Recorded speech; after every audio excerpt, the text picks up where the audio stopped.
বাঘা মসজিদ রাজশাহী জেলা সদর হতে প্রায় ৪১ কিলোমিটার দক্ষিণ পূর্বে বাঘা উপজেলায় অবস্থিত একটি ঐতিহাসিক মসজিদ।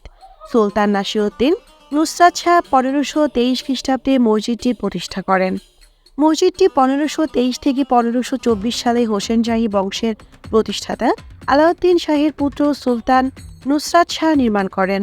পরবর্তীতে বিভিন্ন সময় এই মসজিদের সংস্কার করা হয় এবং মসজিদের গম্বুজগুলো ভেঙে গেলে ধ্বংসপ্রাপ্ত মসজিদে নতুন করে ছাদ দেওয়া হয় ১৮৯৭ সালে।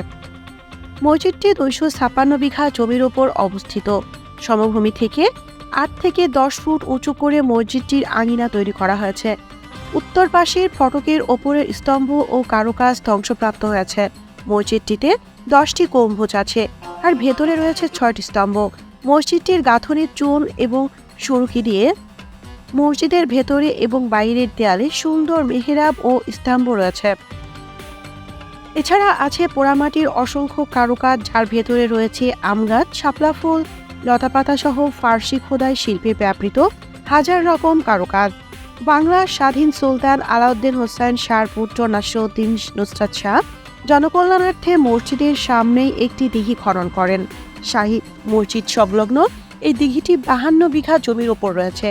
মসজিদের ভেতরে উত্তর পশ্চিম কোণে একটু উঁচুতে নির্মিত একটি বিশেষ নামাজের কক্ষ আছে।